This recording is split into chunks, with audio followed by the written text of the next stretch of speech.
Sujet complexe aujourd'hui avec cette question, savez-vous aimer sans vous attacher? Alors, ceux qui me connaissent depuis quelque temps savent que je suis fasciné par les paradoxes, c'est-à-dire qu'une chose existe avec son contraire. Et je suis fasciné par ce côté de développer sa capacité à aimer. C'est quelque chose. En fait, j'avais pas ces mots-là il y a quelques années ou peut-être même quelques mois encore, mais je me rends compte que ça fait des années sans le savoir que je développe ma capacité à aimer.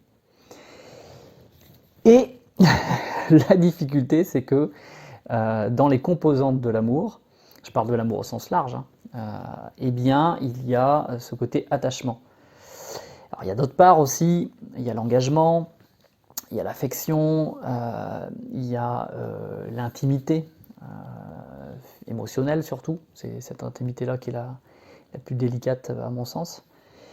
Ça peut être physique aussi quand c'est avec des personnes, évidemment. Et il y a aussi cette composante de désir. Dans l'amour, il y a la composante de désir. Et qui dit désir, dit manque, parce qu'on désire, quand on désire quelque chose, c'est qu'il y a un manque derrière. Et puis, il y a aussi des peurs, beaucoup de peurs, parce que pareil, dans le désir, qui est une anticipation d'un plaisir, ou en tout cas anticipation d'une satisfaction liée à un besoin qui est nourri, eh bien, l'opposé, c'est l'anticipation de la douleur, le fait de justement de ne pas avoir ce qu'on souhaite. Et le paradoxe, c'est qu'évidemment, plus le désir est immense, plus le manque est immense, plus les peurs sont immenses. Alors face à ces difficultés au quotidien, certaines personnes vont s'attacher mordicus dans le contrôle, ne voudront pas lâcher, s'attacher sans lâcher.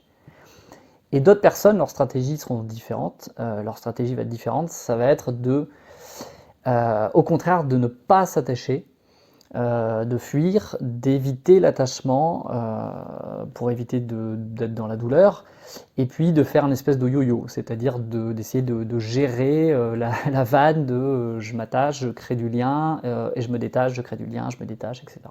Avec ces cycles. Alors derrière tout ça, il y a la peur, une peur très grande, qui relie les deux comportements en fait. C'est la peur face à l'inéluctabilité de la perte, la peur de la perte inéluctable, donc face, je dirais plutôt à l'impermanence de la vie. Voilà. La peur de la perte inéluctable face à l'impermanence de la vie. Ça, c'est extrêmement difficile à appréhender. Ce dont je suis en train de vous parler, c'est finalement de développer une capacité de résilience. Je crois fermement que développer sa capacité de résilience contribue énormément à développer sa capacité d'aimer. C'est pour ça qu'avant, moi, je parlais de résilience, et c'est que depuis quelque temps que je capte en fait que c'est intimement lié au fait de développer sa capacité à aimer. Encore une fois, aimer au sens large. Et qu'est-ce que c'est que développer sa capacité de résilience? Eh bien, c'est sa capacité à vivre les deuils, à faire face à la perte, à la douleur de la perte. Ça, c'est quelque chose qui s'acquiert que par l'expérience et par l'honnêteté, je dirais, de faire face à ses peurs et à voir quand est-ce qu'on fuit et à voir quand est-ce qu'on peut prendre son courage, du coup, puisqu'il n'y a pas de courage sans peur, son courage à deux mains et faire face.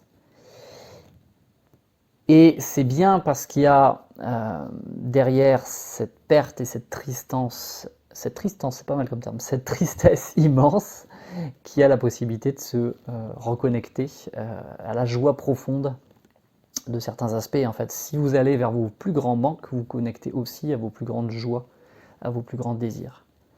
Donc tout ça, c'est très complexe. J'ai essayé de vous faire un résumé comme ça. Et quels sont les axes, quels sont les les leviers, les aspects qui nous permettent d'avancer pour développer cette capacité de résilience, eh bien, pour moi, j'en vois, il y en a plusieurs, mais j'en vois deux grands, qui sont la thérapie et le coaching. Il s'agit en fait de tracer un chemin, une voie, et une voie aussi, au sens sa propre voie, entre son passé et son avenir.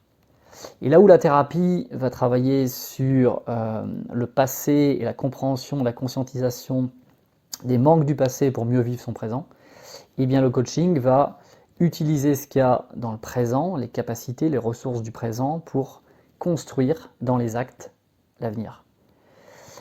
C'est pour moi deux choses de coaching à thérapie ultra complémentaires et finalement, je dirais, c'est se concentrer dans le coaching, c'est se concentrer sur les actions tout en se détachant du résultat grâce à la thérapie. Voilà, j'ai envie de résumer ça comme ça. C'est arriver à se concentrer sur les actions avec du sens et de la satisfaction tout en se détachant du résultat. Je vais rester sur cette phrase pour conclure et en fait tout ça permet d'avoir plus de cohérence, plus de sens, plus d'épanouissement dans notre quotidien. Voilà pour ce sujet du jour que j'ai voulu poser et je vous souhaite une très belle journée comme à mon habitude. Ciao.